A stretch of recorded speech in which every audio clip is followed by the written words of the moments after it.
Students કેમ છો બધા? હું દીપક ગોગરા ફરી એક વખત આપ સર્વેનું સ્વાગત કરું છું.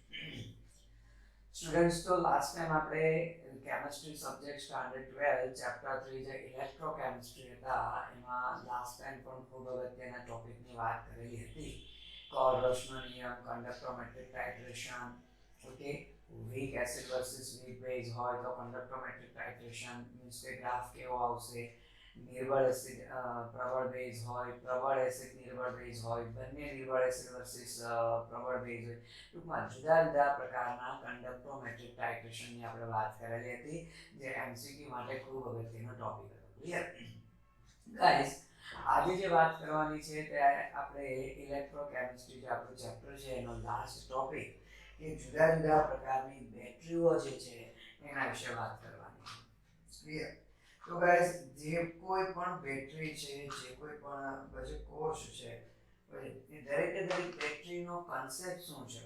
તો કે ભાઈ એમાં થતી જે આપણે વિદ્યુત રાસાયણિક કોષમાં જોયા હતા એ પ્રમાણે કે કોષોમાં થતી રાસાયણિક પ્રક્રિયામાં ઉદ્ભવતી રાસાયણિક ઉર્જાનું વિદ્યુતીય ઉર્જામાં રૂપાંતરણ થાય છે.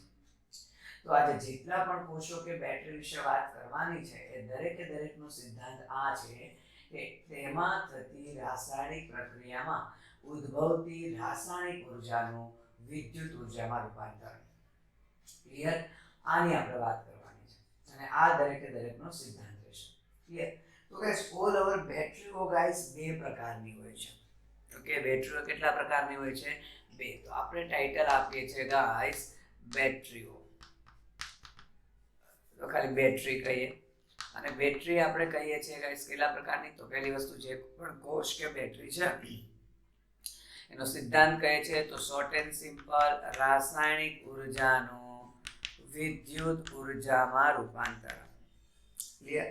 જેમ કે ઘરમાં વપરાતું જે ઇન્વર્ટર છે, કાર કે બાઇકની બેટરી છે, ઓકે, વોલ ક્લોક દિવાલ ઘડિયાળનો સેલ છે, આપણે કાંડા ઘડિયાળનો સેલ કહીએ, ઓકે, કેલ્ક્યુલેટરમાં વપરાતો સેલ. તો આ દરેકે દરેકમાં શું થાય છે કે એમાં જે રાસાયણિક પ્રક્રિયા થાય તેમાં ઉદ્ભવતી રાસાયણિક ઉર્જાનું વિદ્યુત ઉર્જામાં રૂપાંતરણ કરે છે. ક્લિયર?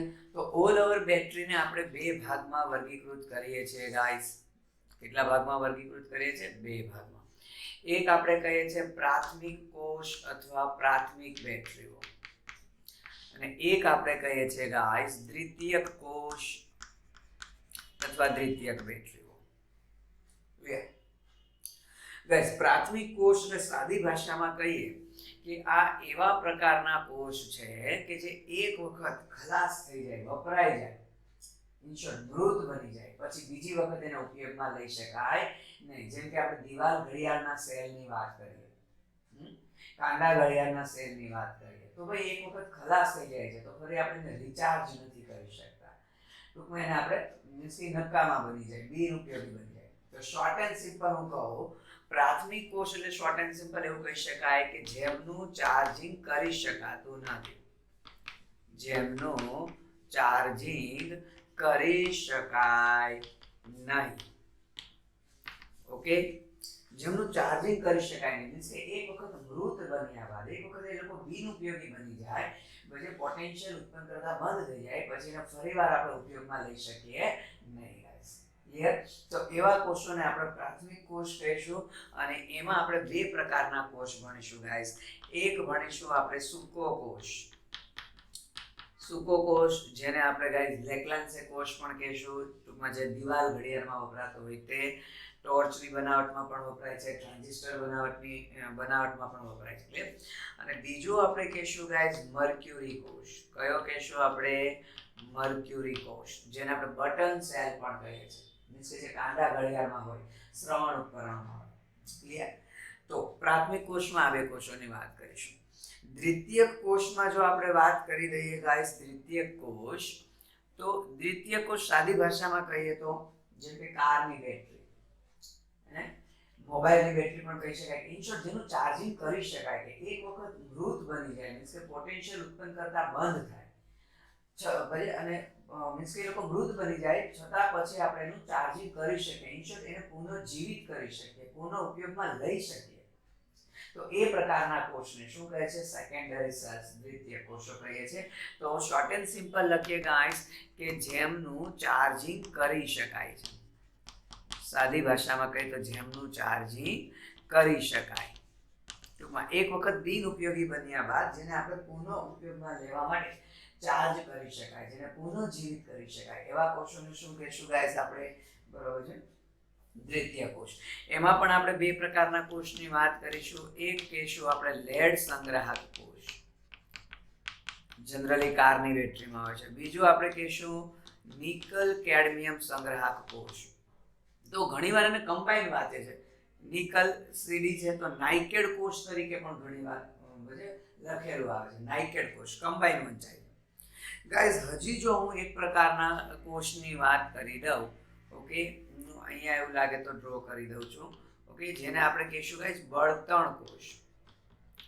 તો બેટરીમાં એક હજી પણ અલગ પ્રકારનો કોષ કહી શકાય જેને કહીશું બળતણ કોષ.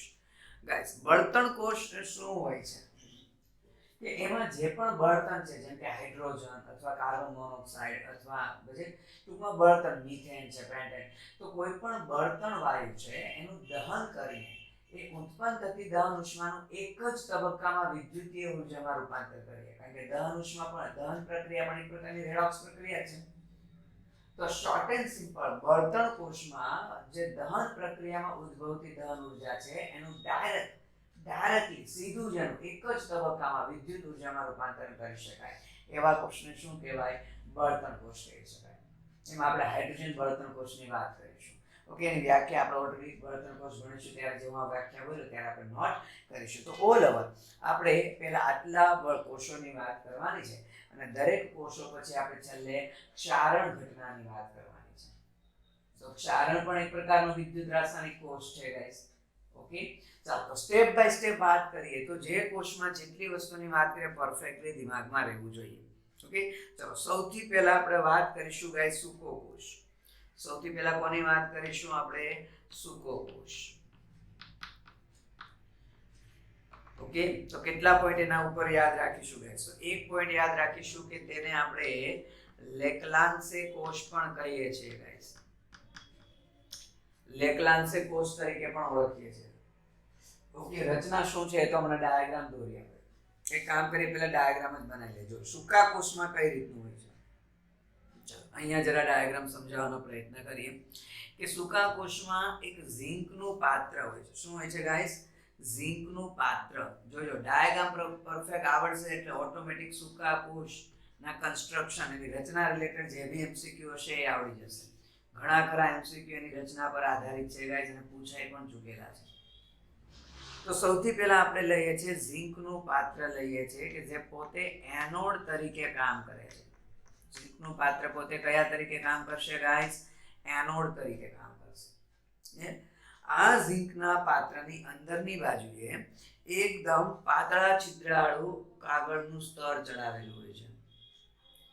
એકદમ પાતળા છિદ્રાળુ કાગળનું સ્તર, અવાહક કાગળનું સ્તર હોય છે, જેથી ઉત્પન્ન થતી વિદ્યુત ઉર્જા એવું કહી શકાય વેડફાઈ ન જાય, અથવા એવું બી કહી શકાય કે એનોડ કેથોડ ડાયરેક્ટલી કોન્ટેક્ટમાં ન આવી શકે. ઓકે, હવે આ જે પાત્ર છે એના મધ્ય ભાગમાં ગાઈસ, એક્ઝેક્ટલી મધ્ય ભાગમાંથી ઓકે શું હોય છે? ગ્રેફાઇટનો સળિયો ગોઠવવામાં આવે છે.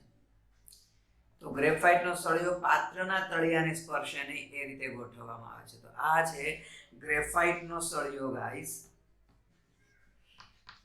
ઓકે, ગ્રેફાઇટનો સળિયો કે જે પોતે કેથોડ તરીકે કામ કરે.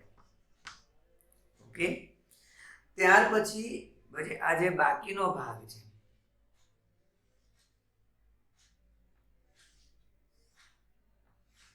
ઓકે ગાઈસ, કે અહીંયા એ ગ્રેફાઇટના સળિયાની આજુબાજુ,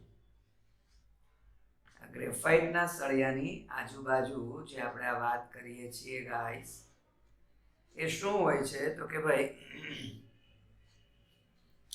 આ હોય છે MnO2 અને કાર્બનનું મિશ્રણ હોય છે. શું હોય છે ગાઈસ?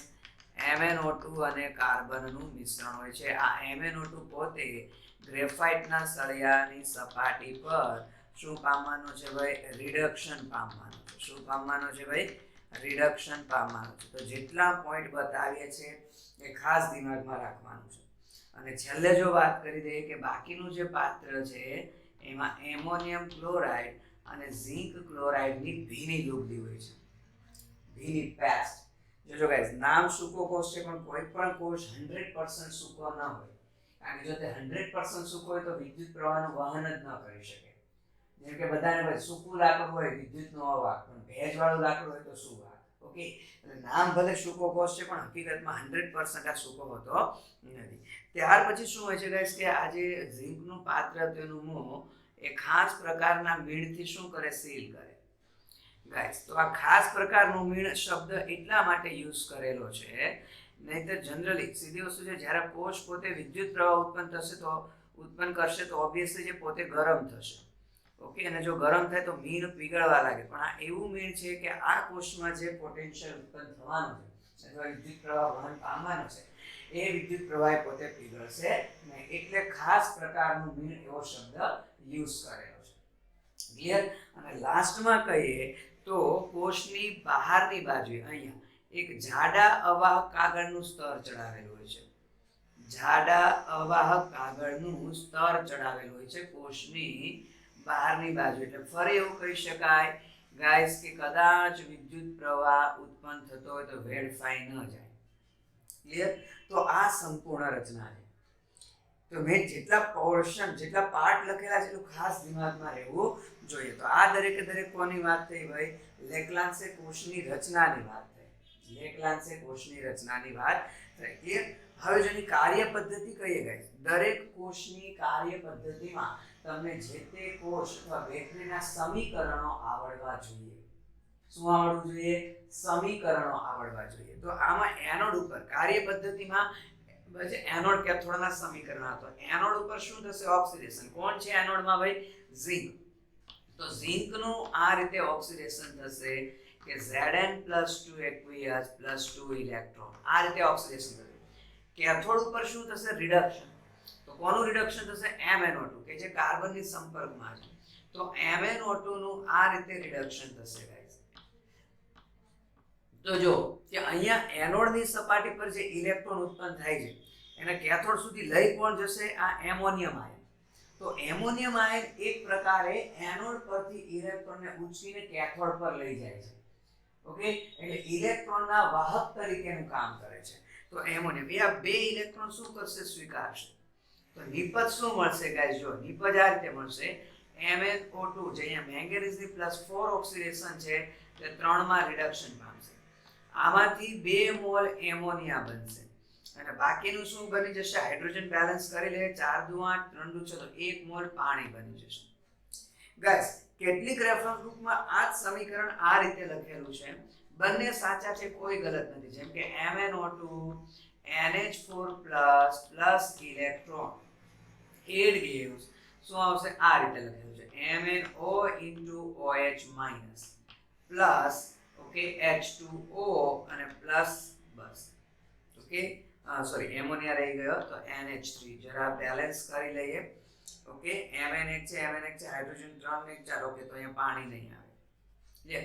તો કેટલીક રેફરન્સ બુકમાં કેથોડ પરનું સમીકરણ આ રીતે લખેલું છે. તો સાચું જ છે ભાઈ, ગલત નથી ગાઈસ. બંને સમીકરણ શું છે ભાઈ? સાચા સમીકરણો છે. ક્લિયર? ઓક્સિજન 2 છે, નાઇટ્રોજન 1 છે, હાઇડ્રોજન છે. ઓકે, તો આ એની કાર્ય પદ્ધતિમાં એના સમીકરણ હતો. આવી રાસાયણિક પ્રક્રિયાઓ દ્વારા વિદ્યુત પ્રવાહ ઉત્પન્ન થશે, મીન્સ કે પોટેન્શિયલ ક્રિએટ થશે. ગાઈસ, પણ ઇમ્પોર્ટન્ટ એમસીક્યુ હજી અહીંયા છુપાયેલા છે આ કોર્સમાં. જો કે અહીંયા જે એમોનિયા બને છે, ચાહે આ કહીએ અથવા આ કહીએ, એ આ ઝિંક+2 આયનો સાથે શું થશે? પ્રક્રિયા કરશે અને આ રીતનું સંકીર્ણ બનાવશે. જો કે ZnNH3 4Cl2 આવો સંકીર્ણ બનાવશે. ગાઈસ, ઓલ ઓવર કહીએ તો ઝિંક ક્લોરાઇડનું કામ શું છે? તો ઝિંક ક્લોરાઇડનું કાર્ય એક તો આ પ્રકારનું સંકીર્ણ બનાવે છે. બીજું, ઝિંક ક્લોરાઇડ એમોનિયમ ક્લોરાઇડ સાથે મળીને ભેજ સાચવી રાખે. જો આપણે એવું કીધું તો આ ભીની લુગદી છે, ભીની ભેજવાળી, એ ભેજ સાચવી રાખે છે. ઇન શોર્ટ, ઝિંક ક્લોરાઇડ એ ભેજનું શોષણ કરી રાખે છે, ભેજને પકડી રાખે છે, જેથી કરીને કોષ બ્લાસ્ટ ન થાય, વધારે પડતો ગરમ ન થાય. ક્લિયર? તો ઝિંક ક્લોરાઇડનું કાર્ય છે એક તો આ પ્રકાર સંકીર્ણ બનાવે, જેને લીધે તે ભેજ સાચવી રાખે છે, જેથી કોષને વધુ પડતો ગરમ નહીં થવા દે અથવા તો બ્લાસ્ટ થતો અટકાવે છે, ફાટી જવા દેશે નહીં. એ ઝિંક ક્લોરાઇડનું કાર્ય છે, ખાસ નોટ કરજો. બીજી વસ્તુ તમને એકવાર આ પ્રકારનો પણ એમસીક્યુ હતો કે ભાઈ સૂકો કોષ છે એમાં જે ડીપોલરાઇઝર આપણે કહીએ, તો ડીપોલરાઇઝર અથવા સાદી ભાષામાં કહીએ અધ્રુવક તરીકે MnO2 વપરાય છે. કોણ વપરાય છે ભાઈ? MnO2 અધ્રુવક તરીકે. એકવાર આ પ્રકારે એમસીક્યુ હતો કે સૂકા કોષમાં જે ડીપોલરાઇઝર તરીકે વપરાય છે પદાર્થ, એટલે સૂકા કોષમાં વપરાતા ડીપોલરાઇઝર તરીકે વપરાતા પદાર્થની ઓકે ચુંબકીય ચાક માત્રા કેટલી? આ રીતે સવાલ હતો. તો સિમ્પલ લોજિક છે ગાઈસ, MnO2 છે, અહીંયા Mn નો ઓક્સિડેશન નંબર કેટલો છે ભાઈ? 4. તો Mn ની ઓક્સિડેશન લખીએ આપણે, જો Mn ની કન્ફિગ્યુરેશન લખીએ તો 25 પરમાણુ ક્રમાંક છે, તો આર્ગન 80 4s2 3d5. ક્લિયર? હવે Mn ની +4 સ્થિતિમાં જો આપણે ઓક્સિડેશન સ્ટેટ લખીએ ગાઈસ, તો 2 ઇલેક્ટ્રોન અહીંથી જશે, 2 અહીંથી જશે. ક્લિયર? તો બચશે શું? તો કે ભાઈ આર્ગન 80, 4 ઇલેક્ટ્રોન જશે તો અહીંયા બચશે 3d3. ક્લિયર? તો હવે એનો મતલબ ડી કક્ષક જો આપણે ડ્રો કરીએ, ડી કક્ષક આપણે ડ્રો કરીએ તો સીધી વસ્તુ છે, એમાં 3 અયુગ્મિત ઇલેક્ટ્રોન છે, તો n = 3. અને હવે આપણી જે ચુંબકીય ચાક માત્રા શોધવાનું જે સૂત્ર છે Nn+2 બોહર મેગ્નેટોન. તો આમાં જો તમે કિંમત મૂકી દેશો ગાઈસ તો સરળતાથી આન્સર તમે મેળવી શકો. તો √3 + 2, તો ઓલ ઓવર સાદુરૂપ આપતા 3.87 બોહર મેગ્નેટોન આન્સર આવશે ગાઈસ. તો તમારી સામે બોર્ડ ઉપર જે વસ્તુ લખેલી છે ગાઈસ, એ દરેકે દરેક અગત્યના એમસીક્યુ છે અને પૂછાઈ પણ ચૂકેલા છે. ક્લિયર? બીજું ગાઈસ, આ જેટલા પોઈન્ટ બોલું છું એ નોટ કરતા રહેજો ગાઈસ. આ કોષનું પોટેન્શિયલ તમને દરેક જેટલા પણ આ કોષ ભણવાના છે બધાના પોટેન્શિયલ આવડવા જોઈએ. કારણ કે એ પ્રકારનો ક્વેશ્ચન તમે જૂના પેપર જોશો તો આમ ટેબલ વાઇઝ પૂછાઈ ગયો છે કે એક બાજુ જુદા જુદા કોષોના નામ હોય, એક બાજુ પોટેન્શિયલ અને યોગ્ય જોડ બનાવવાની હોય. ગાઈસ, સૂકા કોષનો જે પોટેન્શિયલ છે એ 1.5 વોલ્ટ છે. સૂકા કોષનો પોટેન્શિયલ કેટલો છે ભાઈ? 1.5 વોલ્ટ. એના ઉપયોગ શું કહી શકાય? નોટ કરજો. તો કે ભાઈ રેડિયો છે, ટ્રાન્ઝિસ્ટર છે, ઓકે, દિવાલ ઘડિયાળ છે, અથવા નાના મોટા ઇલેક્ટ્રોનિક સાધનોની બનાવટમાં એનો ઉપયોગ થાય છે. ક્લિયર? બીજી વસ્તુ ગાઈસ, જો આપણે કહીએ કે એવું તે શું છે આ કોષમાં કે જેથી આને ફરીવાર ચાર્જ નથી કરી શકાતો, એવું તે શું છે? તો ગાઈસ, આ કોષ મીન્સ કે માનો ખલાસ થઈ ગયો, મીન્સ કે પોટેન્શિયલ ઉત્પન્ન કરતો બંધ થઈ ગયો. એનો સીધો મતલબ એવો છે કે એમાંના જે પ્રક્રિયકો છે એ પૂરતા પ્રમાણમાં નથી. ઇન શોર્ટ એવું કહી શકાય પ્રક્રિયકો ખલાસ થઈ ગયા. પણ જો આ સમીકરણને કોઈ બી રીતે જો પ્રતિગામી દિશામાં પ્રક્રિયા કરવામાં આવે, ઓકે, તો પછી જો આ પ્રક્રિયા પ્રતિગામીમાં થાય તો ફરી પાછા પ્રક્રિયક બને, અને ફરી પ્રક્રિયક બને તો કોષ પાછો વિદ્યુત પ્રવાહ ઉત્પન્ન કરવા સક્ષમ બને. પણ થાય છે એવું ગાઈસ, અહીંયા આ Zn+2 નું ઝિંકમાં ઉલટું રિવર્સિબલ રિડક્શન શક્ય છે. પણ અહીંયા જો ગાઈસ, અહીંયા જે Mn ની ઓક્સિડેશન અવસ્થા +4 છે, Mn ની 3, તો મેં કીધું ઝિંકનું +2 માંથી ઝિંક પરમાણુમાં રિડક્શન રિવર્સ પ્રક્રિયા પોસિબલ છે. પણ Mn+3 નું Mn+4 માં ઓક્સિડેશન મીન્સ કે એ રિવર્સ પ્રક્રિયા પોસિબલ નથી. એને કારણે ગાઈસ જે ફરી MnO2 નહીં બને તો કોષ ફરી જીવિત થશે નહીં. ઇન શોર્ટ, કેથોડ પરની પ્રક્રિયા પ્રતિગામી દિશામાં શક્ય નથી બનતી, એટલે MnO2 ફરીથી બનશે નહીં. એટલે કોષ એક વખત મૃત બને, પોટેન્શિયલ ઉત્પન્ન કરતો બંધ થાય, પછી આપણે એનું ચાર્જિંગ કરી શકતા નથી ગાઈસ. ઓકે, તો આ એનું રીઝન હતું કે ભાઈ શું કામ એ બજે ચાર્જ કરી શકાતો નથી. ચાલો, બીજું તો લગભગ આ કોર્સમાં એક્સ્ટ્રા કોઈ વસ્તુ રહી જતી નથી. ક્લિયર? તો જેટલા પોઈન્ટ મેં તમને કીધેલા છે પરફેક્ટલી દિમાગમાં રાખો. ચાલો, નેક્સ્ટ કોર્સની આપણે વાત કરવાની છે, જે છે આપણો ગાઈસ કયો છે ભાઈ? મર્ક્યુરી કોષ. તો આપણે જે વાત કરીશું એ છે હવે મર્ક્યુરી કોષ. ચાલો, તો મર્ક્યુરી કોષના અગત્યના પોઈન્ટ્સ બધે આપણે નોટ કરીએ ગાઈસ. તો એમસીક્યુ માટે અગત્યના ટોપિક્સ છે ગાઈસ. ઓકે, ચાલો તો વાત કરીશું ગાઈસ મર્ક્યુરી કોષ માટે.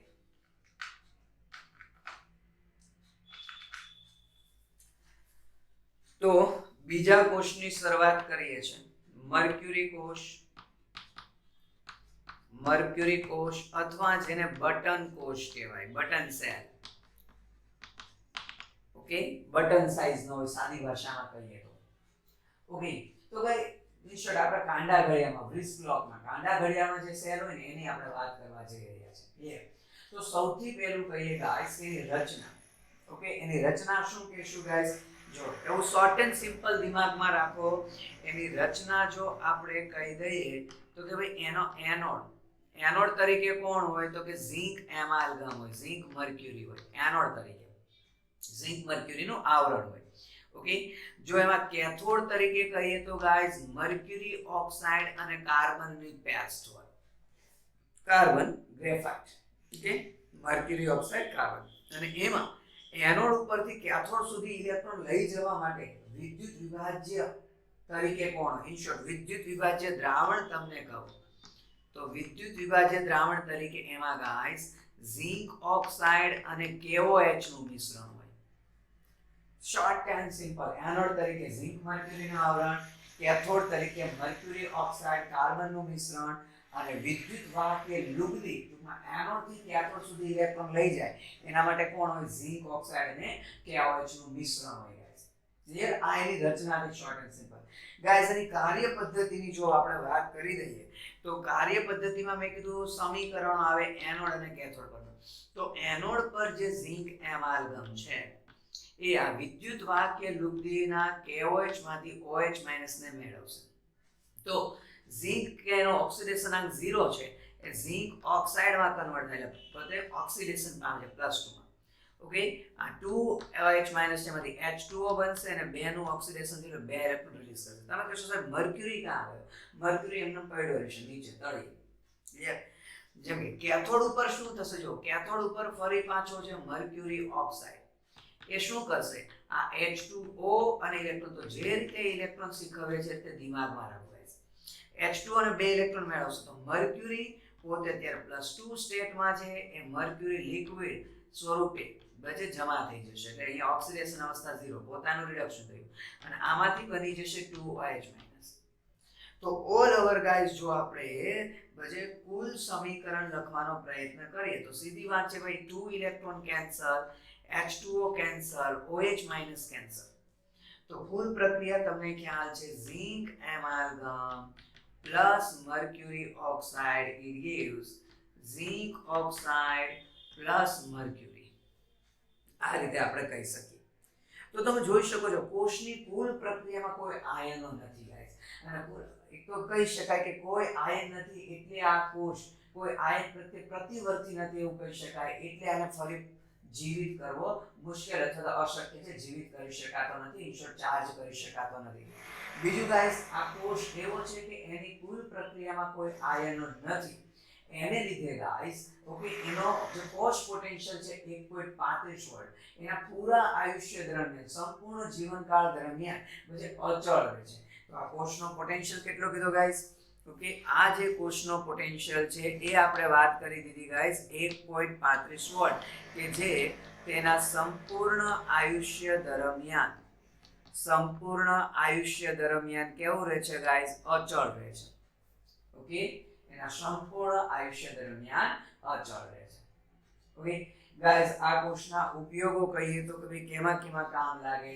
તો સીધી વસ્તુ છે શ્રવણ ઉપકરણોમાં કામ લાગે, શ્રવણ ઉપકરણોની બનાવટમાં કામ લાગે, ઘડિયાળની બનાવટમાં કામ લાગે. ટૂંકમાં ખૂબ જ ઓછો વિદ્યુત પ્રવાહ આ કોષ દ્વારા ઉત્પન્ન થાય છે.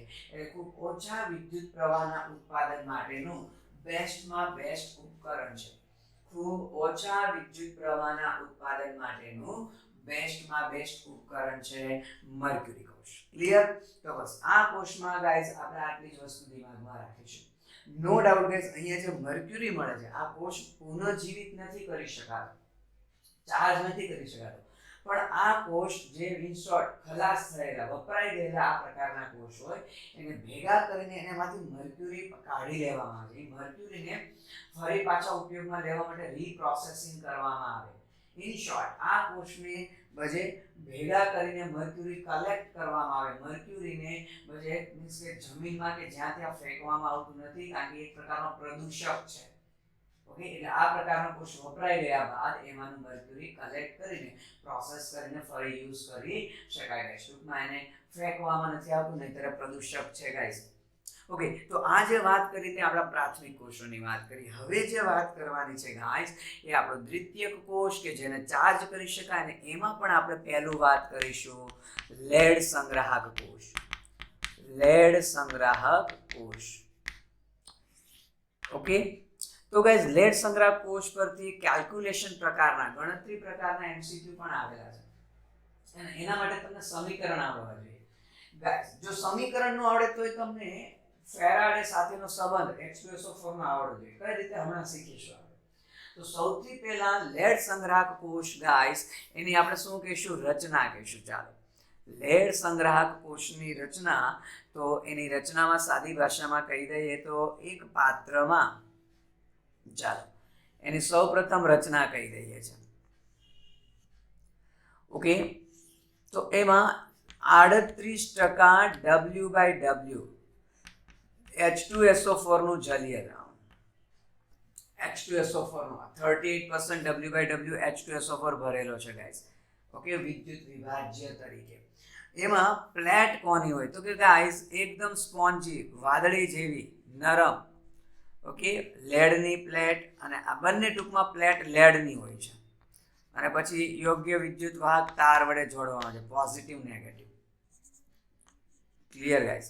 તો જો અહીંયા હું એવું કહી શકું, આ પીબી ની જ પ્લેટ છે, નો ડાઉટ પીબી ની પ્લેટ કે જે પોતે એનોડ તરીકે કામ કરે છે, જે એકદમ સ્પોન્જી વાદળી જેવી લેડની પ્લેટ હોય છે. અને આ બી લેડની પ્લેટ છે, પણ એના ઉપર શું હોય છે, આખી પ્લેટ પર PbO2 નું સ્તર ચડાવેલું હોય છે. સંપર્ક સપાટીનું ક્ષેત્રફળ વધશે અને PbO2 નું કેથોડ પર રિડક્શન થશે. ક્લિયર.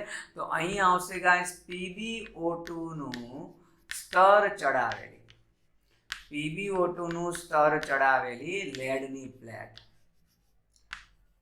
તો PbO2 નું સ્તર ચડાવેલ લેડની પ્લેટ છે, જે પોતે કેથોડ તરીકે કામ કરશે. જ્યારે બંને વિદ્યુતોને વિદ્યુત વાહક તાર વડે જોડીશું, તેમાં આપમેળે રાસાયણિક પ્રક્રિયા શરૂ થશે અને પછી કોષ કાર્ય કરશે, વિદ્યુત પ્રવાહ ઉત્પન્ન કરશે. બીજી વસ્તુ, ખૂબ અગત્યની વસ્તુ એ છે અહીંયા કે અહીંયા જે H2SO4 યુઝ થયેલો છે, આ H2SO4 ની જો શરૂઆતની ઘનતા વાત કરવામાં આવે, શરૂઆતની ડેન્સિટી, તો H2SO4 ની શરૂઆતની ડેન્સિટી છે ગાઈસ 1.25 થી 1.30 ગ્રામ પર ml. ગ્રામ પર ml. આ એટલા માટે ચોખવટ કરી કારણ કે એ પ્રક્રિયામાં H2SO4 પોતે ભાગ લેવાનો છે. એટલે આ પ્રકારના કોષની રચનામાં, ક્રિયાવિધિમાં કોષ પર થતી પ્રક્રિયામાં H2SO4 ભાગ લેશે, એટલે H2SO4 વપરાતો જશે. જ્યારે કોષ ડિસ્ચાર્જ થશે, માનો આ કોષ વિદ્યુત પ્રવાહ ઉત્પન્ન કરતો બંધ થયો, ઇન શોર્ટ સાદી ભાષામાં કહેતો ખલાસ થઈ ગયો, તો આ H2SO4 ની જે અંતિમ ઘનતા છે ગાઈસ, તો અંતિમ ડેન્સિટી H2SO4 ની, ટૂંકમાં કોષ વિદ્યુત પ્રવાહ ઉત્પન્ન કરતો બંધ થશે ત્યારે બચે છે 1.10 થી 1.15 ગ્રામ પર ml. તો શરૂઆતમાં તો ગાઈસ આના પરથી કોમન એન્ટ્રન્સના MCQ બની જાય. તમને પૂછી શકે કે લેડ સંગ્રાહક કોષમાં વપરાયેલા H2SO4 ની શરૂઆતની મોલારિટી કેટલી, શરૂઆતની મોલારિટી કેટલી, શરૂઆતની નોર્માલિટી કેટલી, કોઈ બી એકમ પૂછી શકે. તો સીધી વસ્તુ છે, મોલારિટીનો W/W સાથે કયો સંબંધ છે આપણે શીખેલા છીએ ગાઈસ. મોલારિટીનો W/W, જો molarity is equal to percentage W/W into density into 10 છેદમાં શું કહે છે, અણુભાર. તો આપણી પાસે percentage W/W છે 38%, ડેન્સિટી છે. તમે કહેશો સર કઈ ડેન્સિટી લેવી, તો સીધી વસ્તુ છે ગાઈસ, બેમાંથી કોઈ બી એક, કારણ કે પેપર સેટર એ બેમાંથી કોઈ બી એક અથવા આની વચ્ચેની કોઈ યુઝ કરેલી છે, પણ તમે જે પણ લેશો જવાબ નજીકમાં આવશે એટલે ખબર પડી જવાની છે કે માની લો મેં 1.25 થી 10 H2SO4 નો અણુ 98, તો મને મોલારિટી મળી જાય નહીં. એ જ રીતે પેલા નોર્માલિટી પૂછ્યું તો H2SO4 નો તુલ્ય ભાર લઈએ છે 49 ગ્રામ પર તુલ્ય દ્રવ. એવી રીતે તમને કોઈ બી મોલન્સ પૂછી શકે છે. ઓકે, W/W છે તો મોલન્સ, મોલારિટી પૂછી, સાંદ્રતાનો કોઈ બી એકમ પૂછી શકે છે ગાઈસ. તો એ શું થઈ ગયો, કોમન એન્ટ્રાન્સ નો MCQ થઈ ગયો. ઓકે, તો જે રીતે શરૂઆતની મોલારિટી, નોર્માલિટી કે કોઈ બી એકમ પૂછે, એ રીતે અંતિમ ઘનતા પણ આપેલી છે. તો અંતિમ મોલારિટી, નોર્માલિટી કે સાંદ્રતાનો કોઈ બી એકમ કોમન એન્ટ્રાન્સમાં પૂછી શકે ગાઈસ. ક્લિયર? તો આ જે વાત થઈ એ લેડ સંગ્રહ કોષની રચનાની વાત થઈ. હવે એની કાર્ય પદ્ધતિમાં શું થશે જો ગાઈસ, કે એની કાર્ય પદ્ધતિ આપણે કહીએ તો કાર્ય પદ્ધતિ એટલે એનોડ પરનું સમીકરણ. તો એનોડમાં કોણ છે ભાઈ, પીબી ની પ્લેટ છે, પીબી સોલિડ. હવે એ શું કરશે, જો દ્રાવણમાં H2SO4 છે એટલે 2H+ SO4 - 2, ફરી પાછું 2H+ SO4 - 2. તો ઓબ્વિયસલી જે ઋણ આયન છે તે એનોડ ઉપર આકર્ષાઈને જાય, ઋણ છે તો ધન ઉપર આકર્ષાઈને જાય. તો માનો SO4 - 2 કે જે એક્વિયસ છે એ શું કરશે, તો PbSO4 બનાવશે. શું બનાવશે, PbSO4 સોલિડ. તો જ્યાં ઓક્સિજન પીબી ની ઓક્સિડેશન અવસ્થા 0 હતી, અહીંયા પીબી ની ઓક્સિડેશન અવસ્થા કેટલી થઈ ગઈ, +2. એટલે પીબી નું શું થઈ ગયું ગાઈસ, ઓક્સિડેશન થઈ ગયું. Okay, PbSO4. આ PbSO4 ક્યાં જશે, તો વિદ્યુત ધ્રુવની સપાટી પર ચોંટેલો રહેશે. PbSO4 વિદ્યુત ધ્રુવની સપાટી પર ચોંટેલો રહેશે અને શું કરશે, 2 ઇલેક્ટ્રોન ગુમાવશે, કારણ કે 2 નું ઓક્સિડેશન થયું. ક્લિયર? એનોડ, જો જેમ કહું છું એમ સમીકરણ દિમાગમાં રાખજો, ભૂલાશે નહીં, સહેલાઈથી યાદ રાખી શકાશે, લાંબો સમય યાદ રહેશે. ક્લિયર? નેક્સ્ટ, કેથોડ ઉપર કોણ છે ભાઈ, PbO2 છે. PbO2 સોલિડ, કે અહીંયા પીબી ની ઓક્સિડેશન અવસ્થા +4 છે. એ શું કરશે ભાઈ, આ 4H, કારણ કે H+ છે તે પોઝિટિવલી ચાર્જ છે, ધન આયન છે, તો કેથોડ એટલે ઋણ આયન તરફ આકર્ષાય. તો પ્લસ આપણે કહે છે 4H+ એક્વિયસ. બીજું, એ આ 2 ઇલેક્ટ્રોન સ્વીકારશે, પણ જો વીજભાર બેલેન્સ કરવો હોય તો હજી 2 વધારે છે, તો બીજો એક SO4 લઈ લઈએ છે, SO4 - 2 એક્વિયસ. થઈ ગયો વીજભાર બેલેન્સ. તો ફરી અહીંયા પણ શું બની જશે, PbSO4 બની જશે સોલિડ. તો એ PbSO4 પણ અહીંયા બચે ગાઈસ, કેથોડની સપાટી પર ચોંટેલો રહેશે અને 2H2O બનાવી નાખશે. શું બનાવી નાખશે, 2H2O.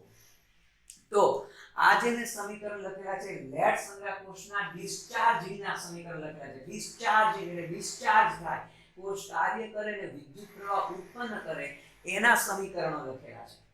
પણ ગાઈસ તમે જોઈ શકો છો, મેં કીધું આના પરથી ન્યુમેરિકલ પ્રકારના MCQ આવે. તમે જોઈ શકો છો કે કોષ જ્યારે કાર્ય કરે છે ત્યારે ઓલ ઓવર આ 4H+, આ SO4 - 2, SO4 - 2, in short 2 mall H2SO4 શું થાય છે, વપરાય છે.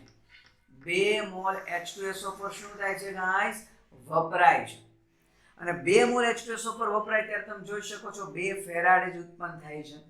ઓકે, તો સ્ટોઇકિયોમેટ્રી કહીએ તો 2 ફેરાડે. તો તત્વયોગમિતિ કહેવાય 1:1, કે જેટલા મોલ H2SO4 વપરાય એટલા ફેરાડે ઉત્પન્ન થાય છે. તો સ્ટોઇકિયોમેટ્રી શું કહી શકાય, 1:1, કે 1 મોલ H2SO4 વપરાય તો 1 ફેરાડે ઉત્પન્ન થાય છે. તો આ તમે દિમાગમાં સ્ટોઇકિયોમેટ્રી રાખી શકો છો, 1:1, કે લેડ સંગ્રહ કોષમાં જેટલા ફેરાડે હોય એટલા જ H2SO4 વપરાય, અથવા જેટલા H2SO4 વપરાય એટલા ફેરાડે શું થશે, ઉત્પન્ન થશે. ગાઈસ, ન્યુમેરિકલ પ્રકારના MCQ જ્યારે આ ટોપિકમાંથી આવશે તો તમને આ સોલ્વ કરવા માટે કામ લાગવાનું છે. ક્લિયર? બીજી વસ્તુ ગાઈસ, કે આ કોષ એટલે H2SO4 વપરાય છે તો સીધી વસ્તુ છે એની ઘનતા ઘટતી જશે. ઓકે, અને અમુક ઘનતા વધશે, મીન્સ કે સફિશિયન્ટલી H2SO4 ની ટકાવારી નહીં હોય એટલે કોષ કાર્ય કરતો શું થશે, બંધ થશે. તો કોષને ચાર્જ કરી શકાય છે, કારણ કે દ્વિતીયક પ્રકારનો છે, આપણે લખેલું છે જેનું ચાર્જિંગ કરી શકાય, જેને પુનઃજીવિત કરી શકાય, એવા કોષને આપણે શું કહે છે ગાઈસ, દ્વિતીયક કોષ કહીએ છીએ. તો કઈ રીતનું હોય છે, હવે જો કોઈ પણ કોષ, મગજમાં ઠસાઈ દેજો કે કોઈ પણ કોષ, આ મેં કીધું ડિસ્ચાર્જિંગના સમીકરણ છે, કોષ કાર્ય કરે ત્યારે કયા સમીકરણ છે, ડિસ્ચાર્જિંગના સમીકરણ છે, ડિસ્ચાર્જિંગ પ્રોસેસ. Clear guys? તો આ કોષને જે ચાર્જિંગ કરીએ ત્યારે શું થાય, ગાઈસ ચાર્જિંગ કરવું એટલે મેં તમને પછી સૂકા કોષમાં કીધું હતું પછી કે મારે પ્રક્રિયાને ઉલટી દિશામાં લાવી, આ દિશામાં લાવી છે. હવે જો ઉલટી દિશામાં પ્રક્રિયા વિચારો જોઈએ, ઉલટી દિશામાં હે તો તમે જો +2 નું +4 માટે ઓક્સિડેશન કરવું પડે. ઓક્સિડેશન તો એનોડ પર થાય. ઓકે ગાઈસ, તો ચાર્જિંગ ના સમીકરણ ડિસ્ચાર્જિંગ કરતા ઉલટા પ્રતિવર્તી દિશામાં, પ્રતિગામી દિશામાં, અને પછી એનોડ નું સમીકરણ કેથોડ બની જાય. કેથોડ નું સમીકરણ એનોડ. શું કામ? કારણ કે જ્યારે આ કોષને હું ચાર્જ કરીશ, ચાર્જ કોના દ્વારા થાય? જેમ કે આપણો મોબાઈલ છે, મોબાઈલ કોના દ્વારા ચાર્જ કરે છે? ઇલેક્ટ્રિસિટી દ્વારા, કે જે ઘરગથ્થુ ઇલેક્ટ્રિસિટી 240 વોલ્ટ. ટૂંકમાં જેનું ચાર્જિંગ કરવું છે, કોઈ પણ બેટરીનું ચાર્જિંગ કોના દ્વારા થાય? કે એના પોટેન્શિયલ કરતા ઊંચો પોટેન્શિયલ ધરાવતા બેટરી અથવા સ્ત્રોત દ્વારા. ઓકે, જેનું ચાર્જિંગ કરવું છે એનો જે પોટેન્શિયલ હોય એની કરતા ઊંચો પોટેન્શિયલ ધરાવતા સ્ત્રોત દ્વારા ચાર્જિંગ થાય. તો એ ચાર્જિંગ દરમિયાન શું થાય? આ સમીકરણ પ્રતિગામી દિશામાં થાય. તો તમે જુઓ, જે કેથોડનું સમીકરણ છે તે પ્રતિગામી દિશામાં વિચારો તો +2 નું +4 એટલે ઓક્સિડેશન થશે. મીન્સ કે ચાર્જિંગ દરમિયાન પછી આ રિવર્સ સમીકરણ એનોડ બની જશે. તો ચાર્જિંગ દરમિયાન હું લખી શકું છું કે ચાર્જિંગ દરમિયાન ઓકે સમીકરણ કેવા થઈ જશે? એનોડ, આ એનોડ બની જશે. સમીકરણ થશે PbSO4 solid plus 2H2O, it gives PbO2 solid plus 4H plus aqueous plus SO4 minus 2 aqueous plus 2 electron. જો આ બેઠું ઉલટું સમીકરણ એનોડ બની જશે કારણ કે ઓક્સિડેશન થયું. અને આ જે બેઠું ઉલટું કેથોડ, કારણ કે 2 માંથી 0 રિડક્શન થયું. જો ઉલટું વિચારો, 2 માંથી 0 તો એ કેથોડ બની જશે. તો સમીકરણ થશે ફરી PbSO4 solid plus 2 electron, it gives Pb solid plus SO4 minus 2 aqueous. તો કોઈ પણ કોષ ચાર્જિંગ દરમિયાન, ડિસ્ચાર્જિંગ વખતે જે એનોડ પર સમીકરણ હતું એ પ્રતિગામી દિશામાં ચાર્જિંગ દરમિયાન કેથોડ બની જાય. અને કેથોડ ઉપર, ડિસ્ચાર્જિંગ દરમિયાન કેથોડ ઉપર જે સમીકરણ હતું એ ચાર્જિંગ દરમિયાન પ્રતિગામી દિશામાં એનોડ બની જાય. ટૂંકમાં સમીકરણો એનોડ કેથોડે ઉલટાઈ જાય, સમીકરણ પ્રતિગામી દિશામાં. તો આમાં ઘણા એમસીક્યુ પૂછાઈ ગયા છે કે ભાઈ લેડ સંગ્રહ કોષના ચાર્જિંગ દરમિયાન નીચેના પૈકી કયો ફેરફાર થાય છે? તો તમે જો ચાર્જિંગ દરમિયાન PbSO4 વપરાય છે અથવા H2SO4 બને છે, PbO2 બને છે, આવું કોઈ બી ઓપ્શનમાં હોઈ શકે ગાઈસ. ક્લિયર? તો ચાર્જિંગ દરમિયાન જોજો, ડિસ્ચાર્જ દરમિયાન કોષ પોતે કામ કરે છે, પોતાની રાસાયણિક ઉર્જાનું વિદ્યુત ઉર્જામાં રૂપાંતર કરે છે, વિદ્યુત રાસાયણિક કોષ તરીકે વર્તે ડિસ્ચાર્જિંગ દરમિયાન.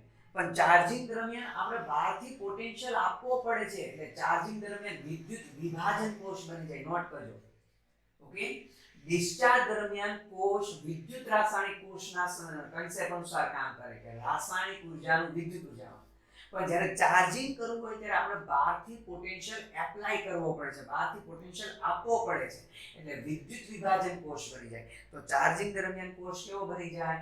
વિદ્યુત વિભાજન તરીકે વર્તે છે. ઇન શોર્ટ, વિદ્યુત વિભાજન કોષ બની જાય છે ત્યારે ચાર્જિંગ દરમિયાન. ક્લિયર છે ગાઈસ? પણ ગાઈસ આ એમસીક્યુ જે કહેવાય છે એ પણ પૂછાઈ ગયો છે કે શા માટે લેડ સંગ્રહ કોષમાં સમયાંતરે H2SO4 38% W/W H2SO4 ઉમેરવું પડે છે? ગાઈસ સમયાંતરે અમુક સમયે H2SO4 એટલે ઉમેરવું પડે કે નો ડાઉટ કોષને ડિસ્ચાર્જ ચાર્જિંગ કરી શકાય, તો કોઈ પણ રાસાયણિક પ્રક્રિયા 100% શક્ય નથી. જસ્ટ એક્ઝામ્પલ, માનો કોષ જ્યારે પહેલી વખત ડિસ્ચાર્જ થયો ત્યારે 99% પ્રક્રિયા થઈ હતી. હવે એ ડિસ્ચાર્જને ચાર્જ કર્યો તો 99 ના માની લો 98% ચાર્જ થયો. ફરી 98 નું ડિસ્ચાર્જિંગ થયું, માનો 97% ડિસ્ચાર્જ થયો. ફરી 97% નું ચાર્જિંગ કર્યું, 96% થયું. તમે જોયું? કહેવાનો મતલબ કે દરેક વખતે ચાર્જિંગ ડિસ્ચાર્જિંગ વખતે જે પ્રક્રિયા હોય 100% પૂરી થાય નહીં. તો એક સમય એવો આવશે કે પછી આ કોષને પણ આપણે ચાર્જ કરી શકીશું. મીન્સ કે લાંબા સમય બાદ કોષને ફરી ચાર્જ ન કરી શકાય, તેમાં નવું H2SO4 એડ કરવું જ પડશે. પછી અથવા કેવું પડે કે બેટરી, ગાડીની બેટરી શું કરવી પડશે? બદલવી પડશે. ક્લિયર? તો કોઈ પણ રાસાયણિક પ્રક્રિયાની ક્ષમતા 100% હોતી નથી. એમ આ કોષને ડિસ્ચાર્જ થવાની ક્ષમતા કહીએ કે એનું ચાર્જિંગ થવાની ક્ષમતા કહીએ 100% થાય નહીં ગાઈસ, એટલે સમયાંતરે એમાં H2SO4 38% W/W H2SO4 ઉમેરવું પડે. Clear guys? ઓકે ગાઈસ, કારની બેટરીમાં જનરલી આ પ્રકારના કોષો નોટ કરજો. ઓકે, કે આવા 6 કોષોને શ્રેણીમાં જોડેલા હોય કારની બેટરીમાં, અને 6 કોષોને શ્રેણીમાં જોડો. આ પ્રકારના કોષનો પોટેન્શિયલ છે ગાઈસ 2 વોલ્ટ. કેટલો છે? 2 વોલ્ટ. ફરી એક વખત યાદ કરો, આપણે સૂકા કોષનો પોટેન્શિયલ 1.5 વોલ્ટ કીધો, મર્ક્યુરી કોષનો 1.35 વોલ્ટ કીધો, લેડ સંગ્રાહક કોષનો કહે છે 2 વોલ્ટ. એક કોષનો પોટેન્શિયલ 2 વોલ્ટ. તો મેં કીધું કારની બેટરીમાં આવા 6 કોષો શ્રેણીમાં જોડેલા હોય. ઓકે, તો કારની બેટરીનો ટોટલ પોટેન્શિયલ કેટલો થશે? 12 વોલ્ટ. કારણ કે શ્રેણીમાં જોડેલા છે એટલે બધાનો સરવાળો. ઓકે, તો 12 વોલ્ટની બેટરી જનરલી કારની બેટરીમાં હોય છે. ક્લિયર? તો આ જે દરેકે દરેક વાત થઈ, કોને રિલેટેડ વાત થઈ છે ગાઈસ? લેડ સંગ્રાહક કોષ રિલેટેડ વાત કરી છે. ક્લિયર? ઓકે, હવે જે આપણે વાત કરવાની છે કે નાઇકેડ સેલ, નિકલ કેડમિયમ સંગ્રાહક કોષ, અથવા જેને શોર્ટમાં ગાઈસ નાઇકેડ કોષ તરીકે ઓળખવામાં આવે છે. તો વાત કરીએ છીએ ગાઈસ આપણે નાઇકેડ સેલ અથવા નાઇકેડ કોષ. ચાલો, તો નિકલ કેડમિયમ સંગ્રાહક કોષ, અથવા જેને કન્ટિન્યુ વાંચીએ તો નાઇકેડ કોષ તરીકે વંચાય છે. ઓકે, તો જે આપણો દ્વિતીય કોષમાં બીજા પ્રકારનો કોષ છે, દ્વિતીય પ્રકારના કોષમાં બીજો કોષ છે. ચાલો, તો આપણે ટાઇટલ આપે છે ગાઈસ બીજો દ્વિતીય પ્રકારનો નિકલ કેડમિયમ સંગ્રાહક કોષ, અથવા કન્ટિન્યુ વંચાય છે નાઇકેડ સંગ્રાહક કોષ. આ રીતે વંચાય છે ગાઈસ. ચાલો, આ કોષની રચનામાં શું હોય છે એની વાત કરીએ ગાઈસ. આ કોષની રચનામાં એનોડ તરીકે કેડમિયમની પટ્ટી હોય છે. એનોડ તરીકે શું હોય છે ગાઈસ? કેડમિયમની પટ્ટી.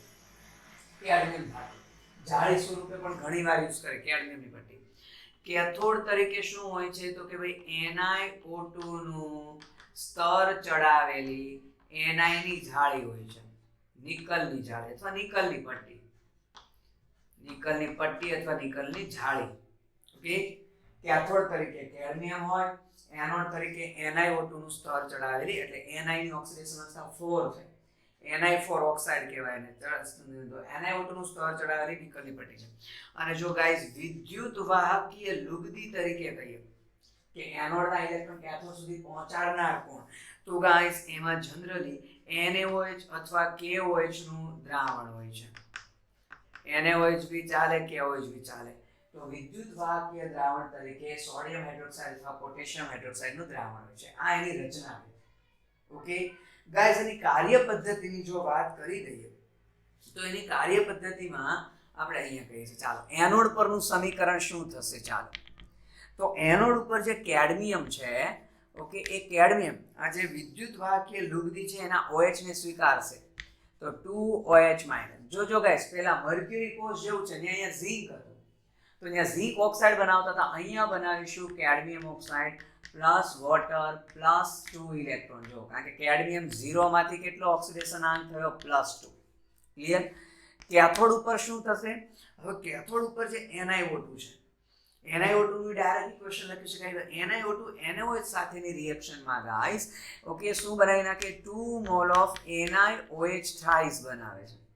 અને એ શું કરશે? આ 2 ઇલેક્ટ્રોનને સ્વીકારશે. તો ઓલ ઓવર અહીંયા નિકલ +3 છે, એનું રિડક્શન થઈને બની જશે 2 NiOH ટ્વાઇસ, અને 2OH- મુક્ત થઈ જશે. ક્લિયર? અને હવે ગાઈસ જો આપણે કુલ સમીકરણની વાત કરીએ, ઓકે,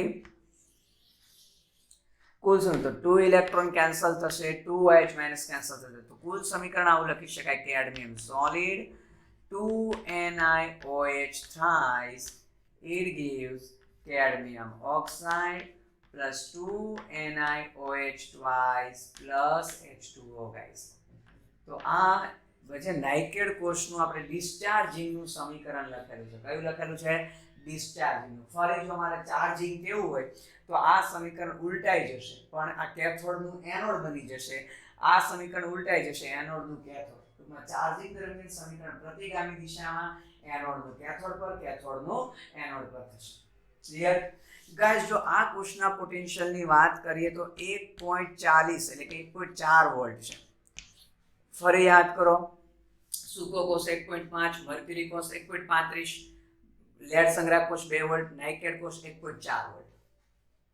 ગાઈસ આ કોષ ક્યાં ઉપયોગી છે? ખાસ કરીને કેલ્ક્યુલેટરના સેલ ગાઈસ નાઇકેડ સેલના નાઇકેડ હોય. કેલ્ક્યુલેટર છે ને એના સેલ કોઈ બીજું કોઈ નહીં, કોણ છે? નાઇકેડ કોષ છે ગાઈસ. બીજું ગાઈસ એકચ્યુઅલી આ બંને દ્વિતીયક સંગ્રાહક કોષ છે, એમાં લેડ સંગ્રાહક કોષ કરતા નાઇકેડ કોષ છે ને એ સારો. કેમ? કારણ કે નાઇકેડ કોષનું આયુષ્ય વધારે હોય લેડ સંગ્રાહક કોષ કરતા.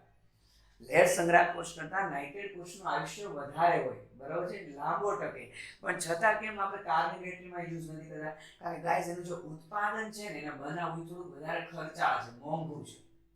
તો નાઇકેડ કોષ બસે એના આયુષ્યની દ્રષ્ટિએ વાત કરીએ તો લેડ સંગ્રાહક કોષ કરતા નાઇકેડ કોષનું આયુષ્ય વધારે છે ગાઈસ. પણ એને આપણે એટલા માટે યુઝ નથી કરતા કારણ કે તેનું જે ઉત્પાદન છે, એનું જે બનાવવાનો ખર્ચ છે એ થોડુંક પરવડે તેવું નથી, ટૂંકમાં મોંઘું છે, એટલા માટે યુઝ કરતા નથી. ક્લિયર? તો આ જે વાત કરી તે કોની વાત કરી? નાઇકેડ કોષ. તો કે હવે જે વાત કરવાની છે ગાઈસ એ વાત કરીશું આપણે બળતણ કોષ. ઓકે, તો બળતણ કોષ. આમ તો ગાઈસ આપણે બધાને બેટરી શબ્દ યુઝ કર્યો, પણ હકીકતમાં બેટરી શબ્દ ત્યારે જ યુઝ કરી શકાય કે જ્યારે ઘણા બધા કોષોને શ્રેણીમાં જોડીએ ને તો જ બેટરી કહી શકાય, બાકી તો એ સિંગલ કોષ જ કહેવાય. પણ ઘણી વખત આ બંને સરખું એટલે કે બેટરીને બદલે કોષને બદલે બેટરી શબ્દ યુઝ કરે છે કે નાઇકેડ બેટરી એમ. ઓકે, બાકી ઘણા બધા શ્રેણીમાં જોડો કોષોને ભલે પછી જ એને બેટરી શબ્દ આપણે એકચ્યુઅલી યુઝ કરી શકીએ. બળતણ કોષ. ઓકે ગાઈસ, હાલના સમયમાં આખા વર્લ્ડમાં બેસ્ટમાં બેસ્ટ ઉર્જાનો સ્ત્રોત પૂરો પાડનારો એમ જોવા જઈએ તો સ્ત્રોત એટલે કે મીન્સ કે પોટેન્શિયલની દ્રષ્ટિએ તો એ બળતણ કોષ છે.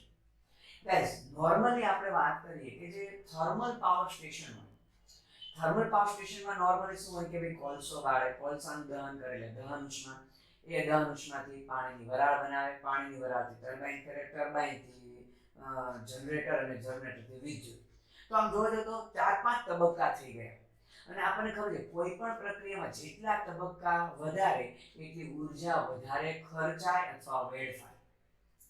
ઓકે, 10 બાળકોની લાઈન હોય, હું એક છેડે કોઈ બાળકને કોઈ વાત કરું કાનમાં, એ બાળકને કહું તમે વાતને પાસ કરો, નહીં તો 10મા બાળક સુધી જે વાત આવી છે એમાં ઘણો ખરો ચેન્જ હશે, કારણ કે 10 બાળકો 10 તબક્કા થઈ ગયા અલ્ટિમેટલી.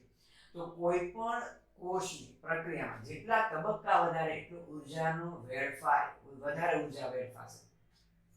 જનરલી થર્મલ પાવર સ્ટેશનોની જો દહન ઉષ્મા જે ઉત્પન્ન થાય છે, કોલસાને બાળીને જે દહન ઉષ્મા ઉત્પન્ન થાય છે, એ દહન ઉષ્માને જો હું 100% ધારી લઉં, દહન ઉષ્માને કેટલી ધારી લઉં? 100% જો ધારી લઉં ગાઈસ, તો એમાંથી જે વિદ્યુત ઉર્જા મળે ને 35% છે. ઉત્પન્ન થતી દહન ઉષ્માને, કોલસાનું દહન કરીને જે દહન ઉષ્મા ઉત્પન્ન થાય છે એને જો હું 100% ધારી લઉં તો એ દહન ઉષ્મામાંથી જે વિદ્યુત ઉર્જા મળે છે ખાલી કેટલી હોય? 35% હોય. એનો મતલબ એમ કે ને ઘાત કરતા ઘડામણ મૂકવું, 100% ઉર્જામાંથી 35% જ વિદ્યુત ઉર્જા મળે છે, એનો મતલબ 65% ઉર્જા વેડફાય. તો વૈજ્ઞાનિકોએ શું કર્યું કે ભાઈ એવું છે કે આ કેને લીધે આવું થાય? તો કે ભાઈ તબક્કા વધી જાય છે કે કોલસાનું દહન કર્યું, દહન ઉષ્માને પાણીની વરાળ, પાણીની વરાળથી ટર્બાઇન, ટર્બાઇનથી જનરેટર, જનરેટરથી વિદ્યુત ઉત્પન્ન કરી. તો વૈજ્ઞાનિકે એવું વિચાર્યું કે આ તબક્કાઓ જે વધારે છે તબક્કાને જો ઘટાડી દઈએ ને તો વધુ ઉર્જા આપણે મેળવી શકીએ. ઓકે, કે વૈજ્ઞાનિકે એવું વિચાર્યું કે જો જે દહન ઉષ્મા છે એ ડાયરેક્ટલી એક જ તબક્કામાં વિદ્યુત ઉર્જામાં મળે, ડાયરેક્ટલી દહન ઉષ્મા સીધી વિદ્યુત ઉર્જા સ્વરૂપે મળે તો આપણે વધુ ઉર્જા પોટેન્શિયલ મળી શકે, મીન્સ કે વધુ પોટેન્શિયલ ધરાવતો કોષ બનાવી શકાય. અને એ સિદ્ધાંત બળતણ કોષમાં કાર્યરત કરેલો છે. તો સૌથી પહેલા અગત્યના પોઈન્ટ કઈ ગાઈસ? બળતણ કોષની રજૂઆત બેકન નામના વૈજ્ઞાનિકે કરી છે. બેકને કરી છે. બળતણ કોષની રજૂઆત કોણે કરી ગાઈસ? બેકન નામના વૈજ્ઞાનિકે. બીજું ગાઈસ શું કીધી એની વ્યાખ્યા? ઓકે, કે હાઇડ્રોજન બળતણ તરીકે હાઇડ્રોજન અથવા કાર્બન મોનોક્સાઇડ અથવા ઘણા પ્રકારના બળતણ યુઝ થાય છે, અથવા વગેરે જેવા બળતણના દહનથી ઉત્પન્ન થતી દહન ઉષ્માનું એક જ તબક્કામાં દહન ઉષ્માનું એક જ તબક્કામાં વિદ્યુત ઉર્જામાં રૂપાંતરણ કરી શકે તેવા કોષને આપણે શું કહીએ છીએ ગાઈસ? બળતણ કોષ કહીએ છીએ. હાઇડ્રોજન અથવા carbon monoxide, methane, butane, pentane, ટૂંકમાં જુદા જુદા કોઈ બી બળતણનું દહન કરીને જે દહન ઉષ્મા ઉત્પન્ન થાય એ દહન ઉષ્માનું સીધું એક જ તબક્કામાં વિદ્યુત ઉર્જામાં રૂપાંતરણ કરી શકે એવા કોષને આપણે શું કહીએ છીએ ગાઈસ? બળતણ કોષ કહીએ છીએ, જેની રજૂઆત બેકને કરેલી હતી. ગાઈસ, બળતણ કોષમાં એક છે કે એમાં જે બળતણ આવતું હોય ને કન્ટિન્યુ સપ્લાય કરતા રહેવા પડે, કન્ટિન્યુ આપતા રહેવા પડે ગાઈસ. પણ આના ફાયદા બહુ છે. શું છે ભાઈ? આ કોષના ફાયદા બહુ છે. તો પહેલા હું કહી દઉં એની રચના. તો બળતણ કોષની રચનામાં શું હોય છે કે આ રીતના એક પાત્રમાં, નળાકાર ટાઈપનું પાત્ર, કે એમાં ઓકે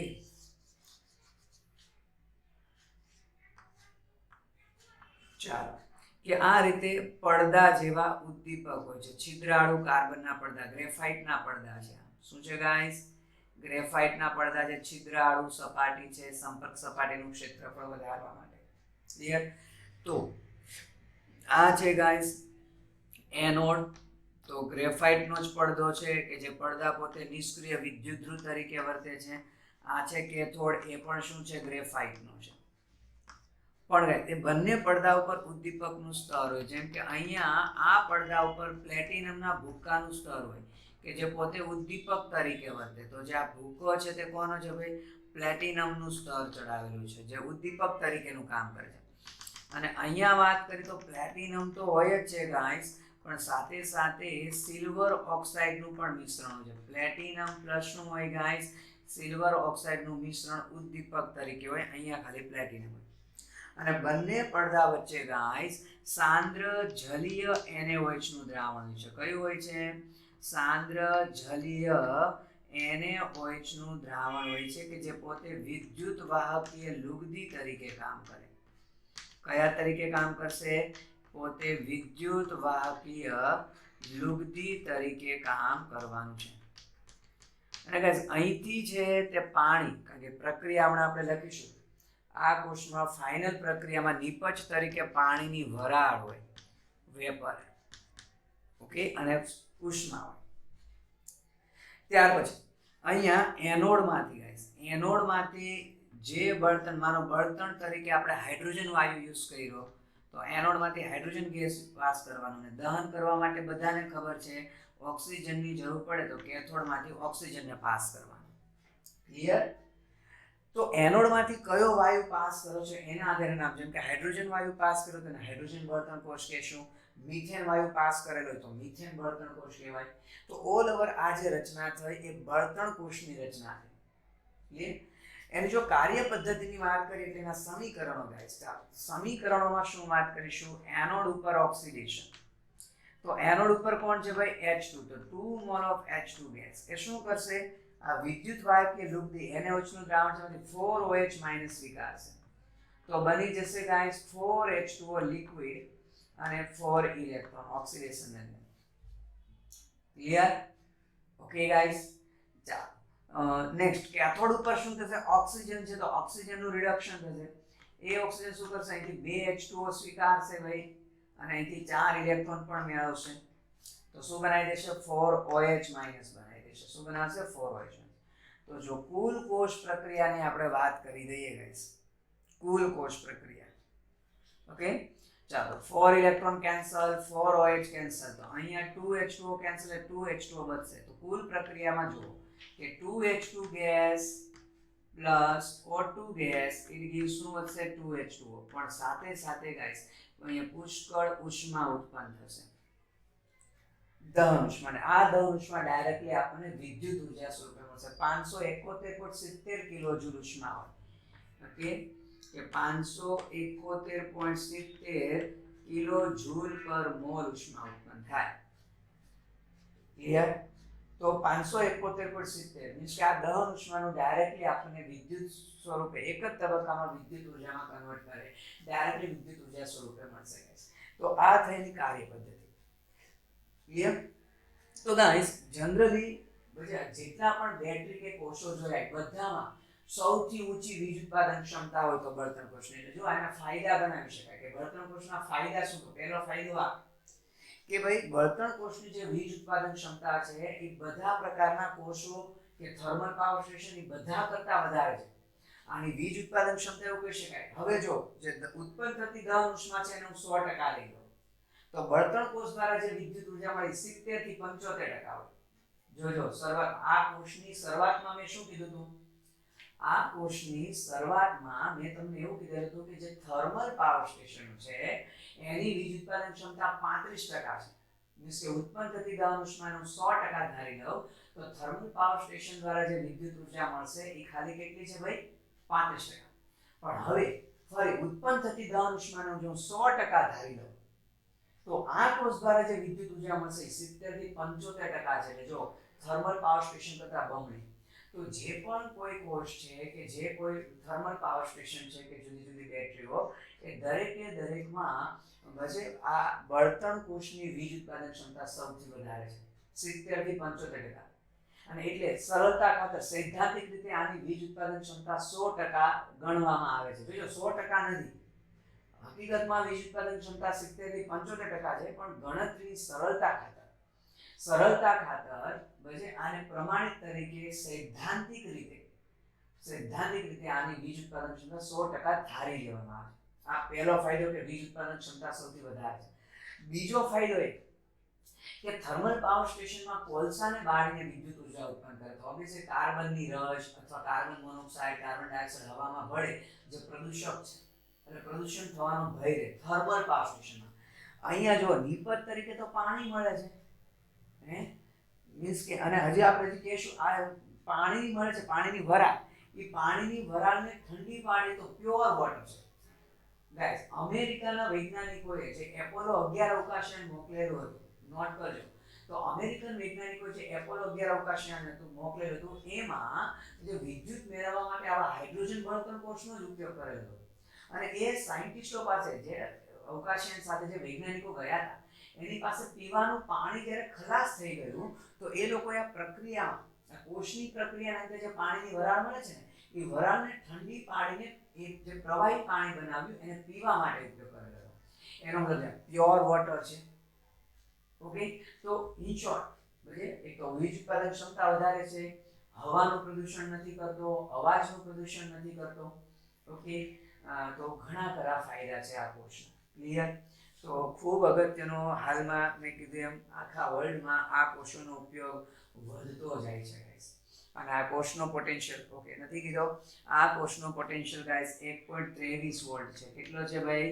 1.23 વોલ્ટ આ કોષનો પોટેન્શિયલ છે.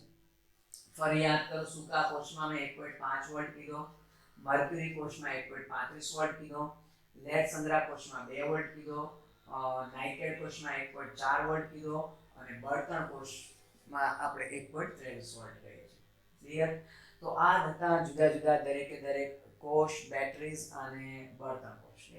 હવે જે વાત કરવાની છે ગાઈસ એ છે ક્ષારણ વિશે. ગાઈસ પણ હું ક્ષારણ વિશે ફટાફટ થોડુંક શોર્ટમાં ખાલી એમસીક્યુ રિલેટેડ પોઈન્ટ ડિસ્કસ કરી લઉં. ઓકે, કારણ કે લગભગ આપણે લેક્ચર ખતમ થવા આવેલો હશે. મીન્સ કે લેક્ચર જો બહુ મોટો બનશે તો અપલોડિંગમાં બહુ પ્રોબ્લેમ થશે ગાઈસ. તો ક્ષારણ ઘટનામાં કેટલી વસ્તુ તમે યાદ રાખશો એની વાત કરી દઈએ. તો ક્ષારણ ઘટનામાં ખાસ કરીને હું ઓકે એમસીક્યુ રિલેટેડ પોઈન્ટનું જ ફટાફટ ડિસ્કસ કરી દઉં ગાઈસ. તો આપણે જે વાત કરીએ છીએ ગાઈસ, ચાલો ક્ષારણ કોરોઝન. તો એમસીક્યુ રિલેટેડ પોઈન્ટ ને તો સીધી વસ્તુ છે ગાઈસ. ઓકે, કોઈ પણ ધાતુનું ક્ષારણ ક્યારે થાય તો પહેલી વસ્તુ એ તમને ખબર હોવી જોઈએ. ઓકે, બધા પોઈન્ટ કદાચ નોટ ન કરો તો હું બોલું તમે નોટ કરતા રહેજો કે જ્યારે ધાતુની સપાટી હવા અને ભેજના સંપર્કમાં આવે ત્યારે કાટ લાગે. તો ક્ષારણમાં ઓલ ઓવર ધાતુની સપાટી પરના પરમાણુઓ અને હવા એટલે ખાસ કરીને ઓક્સિજન વચ્ચે થતી પ્રક્રિયા છે ગાઈસ. ઓકે, જેમ કે લોખંડને કાટ લાગે, સિલ્વર કેવી પડે? કાળી પડે, ચાંદી કાળી પડે. એનું કારણ શું? નોટ કરજો. ચાંદીને જે કાટ લાગે છે કે Ag2O અને Ag2S કહે છે. ખાસ કરીને Ag2O વધારે કહીએ છીએ કે જે કાળા રંગનું હોય છે. ક્લિયર? તો ચાંદી કાળી પડી જાય છે ક્ષારને લીધે. સોરી, આપણે કહીએ કોપર હોય, પિત્તળ હોય, એને કાટ બહુ ધીમો લાગે, પણ એને લાગે તો બરોબર કોપર કે પિત્તળના ઉપર લીલા રંગનો ક્ષાર જામે. ક્લિયર? તો દરેકના કલર તમે એક પ્રકારે ખ્યાલ રહેવા જોઈએ. બીજું, લોખંડના ક્ષારણમાં વાત કરી દઈએ તો સિમ્પલ કે લોખંડનો ક્ષારણ પણ એક પ્રકારનો વિદ્યુત રાસાયણિક કોષ છે. તો એમાં એનોડ તરીકે Fe પોતે વર્તે, કારણ કે Fe નું શું થાય છે, એમાં ઓક્સિડેશન થાય છે. શું થાય છે? ઓક્સિડેશન થાય છે. Fe પોતે એનોડ તરીકે વર્તે છે. અને વિદ્યુત વાહક તાર તરીકે લોખંડ પોતે જ હોય, કારણ કે લોખંડ પોતે વિદ્યુતનું સુવાહક છે. કેથોડમાં શું થાય છે ગાઈસ? ઓક્સિજનનું રિડક્શન થાય છે. કેથોડમાં શું થાય છે? ઓક્સિજનનું રિડક્શન થાય છે ગાઈસ. તો જનરલી પાણીની હાજરીમાં રિડક્શન, સોરી 4H+ કહીએ છીએ આપણે, +4 ઇલેક્ટ્રોન, it is આપણે કહીએ છીએ 2H2O. તો કેથોડમાં ઓક્સિજનનું શું થાય છે? રિડક્શન. તો ક્ષારણની ઘટના પણ એક પ્રકારનો વિદ્યુત રાસાયણિક કોષ છે, કારણ કે ક્ષારણની ઘટના આપમેળે થાય છે અને એક પ્રકારનો વિદ્યુત રાસાયણિક કોષ રચાય છે. ઓકે, અને જો વિદ્યુત રાસાયણિક કોષ રચાતો હોય તેને પોટેન્શિયલ, તો ક્ષારણની ઘટનાનો પોટેન્શિયલ કેટલો એ જોઈએ. તો એ પહેલા સિમ્પલ કહી દઉં, તો દિમાગમાં ફિટ કરી દો. ક્ષારણની લોખંડના ક્ષારણમાં એનોડ ઉપર Fe છે, એટલે ઓક્સિડેશન કોનું થાય છે ભાઈ? ઓક્સિડેશન Fe નું થાય છે. ઓક્સિડેશન કોનું થાય? Fe નું થાય. ઓકે, રિડક્શન કોનું થાય છે ગાઈસ? રિડક્શન થાય છે ભાઈ ઓક્સિજનનું. ઓક્સિજનનું રિડક્શન થાય છે. ઓકે, ઉદ્દીપક કોણ છે ક્ષારણની ઘટનામાં? ઉદ્દીપક કોણ છે ભાઈ? તો 4H+, એટલે કે H+. ઉદ્દીપક તરીકે H. તો હવે પ્રશ્ન આ H+ આવ્યા ક્યાંથી? તો એ જરા જોઈ લો ગાઈસ, કે લોખંડની સપાટી પર ઓકે જે ભેજ છે, ભેજ એમાં હવામાંનો કાર્બન ડાયોક્સાઇડ ડિઝોલ્વ થાય એટલે બને કાર્બનિક એસિડ H2CO3. અને આપણને ખબર છે કે આ જે કાર્બનિક એસિડ છે એનું વિયોજન થશે એટલે 2H+ અને CO3 -2 બને. તો આ H+ ઉદ્દીપક તરીકેનો H+ અહીંયાથી મળે છે. ગાઈસ માની લો કે આ ઉદ્દીપક તરીકે આવી પ્રક્રિયા કદાચ લોખંડની સપાટી પર ન થતી હોય, અને એટલે કે ઉદ્દીપક તરીકે આ H+ અવેલેબલ ન હોય, તો આ ઓક્સિજનનું રિડક્શન કઈ રીતે થાય? તો ગાઈસ આ જ કેથોડ પર ઓક્સિજનનું રિડક્શન આ રીતે થાય છે. બળતણ કોષમાં આપણે જોયું હતું ને ગાઈસ, બેઠું એ રીતે કે 2H2O + 4 electron, it gives 4OH-. જો કે જો ઉદ્દીપક તરીકે H+ અવેલેબલ ન હોય તો ક્ષારણની ઘટનામાં ઓક્સિજનનું પાણી દ્વારા જ આ રીતે રિડક્શન થાય છે. જે બેઠથી તમે જો બળતણ કોષમાં મેં કેથોડ પર સમીકરણ લખેલું તો એ જ બેઠી વસ્તુ છે. ક્લિયર? બીજું કે ક્ષારણની ઘટનાનો પોટેન્શિયલ આપણે ગણતા હતા. ચાલો, તો ક્ષારણની ઘટનાનો પોટેન્શિયલ જો કે E0 cell is equal to A0 reduction of cathode minus A0 reduction of anode. ચાલો, કેથોડ તરીકે કોણ છે ભાઈ? O2, એટલે O2 નું રિડક્શન O2/H2O. રિડક્શન એનોડમાં Fe છે તો Fe+2/Fe, એનો રિડક્શન પોટેન્શિયલ. તો આનો કંઈક 1.23 વોલ્ટ છે, આનો -0.44 છે, માઇનસ પ્લસ. તો દિમાગમાં ઠસાઈ દો, ક્ષારણની ઘટનામાં જે વિદ્યુત રાસાયણિક કોષ રચાય છે એનો પોટેન્શિયલ 1.67 વોલ્ટ હોય. તો મેં કીધું હું ખાલી ક્ષારણની ઘટનામાં જે MCQ રિલેટેડ ઇમ્પોર્ટન્ટ પોઈન્ટ છે એનું જ ખાલી ડિસ્કશન કરી રહ્યો છું ગાઈસ. 1.67 વોલ્ટ છે, ઉદ્દીપક કોણ છે, ઓક્સિડેશન કોનું થાય, રિડક્શન કોનું થાય, આ બધી વાત કરી દીધી આપણે. ક્લિયર? બીજું કે ક્ષારણની ઘટનામાં કાટનું સૂત્ર ગાઈસ. તો નો ડાઉટ મૂળભૂત રીતે જો કાટનું સૂત્ર કહીએ કે લોખંડનું જે કાટ છે એ કાટનું સૂત્ર Fe2O3 × XH2O, મીન્સ કે હાઇડ્રેટેડ ફેરિક ઓક્સાઇડ કહેવાય. Hydrated ferric oxide. પણ ઘણી વખત ઓકે આ સૂત્ર કદાચ આ રીતે પણ ઓપ્શનમાં આવેલું હતું એક વખત, તો Fe2O3 + FeOH થાય. તો આ પણ એક પ્રકારે કાટનું સૂત્ર છે ગાઈસ. Fe2O3 + FeOH આ મિક્સચર કાટ તરીકે વર્તે છે. બીજું ગાઈસ ખાસ નોટ કરજો, આ સૂત્ર ક્યારે? કે જ્યારે ક્ષારણની ઘટનામાં પૂરતા પ્રમાણમાં ઓક્સિજન મળતો હોય ત્યારે કાટનું સૂત્ર. પૂરતા પ્રમાણમાં ક્ષારણની ઘટનામાં ખાસ નોટ કરજો કે ક્ષારણની ઘટનામાં પૂરતા પ્રમાણમાં ઓક્સિજન મળતો હોય તો કાટનું આ સૂત્ર. પણ ગાઈસ જો અપૂરતા પ્રમાણમાં ઓક્સિજન મળતો હોય, ઓકે, આ ક્યારે ભાઈ? પૂરતા પ્રમાણમાં, કે પૂરતા પ્રમાણમાં ઓક્સિજન હોય ક્ષારણની ઘટનામાં, ત્યારે આ સૂત્રો થાય. આ બેમાંથી કોઈ બે.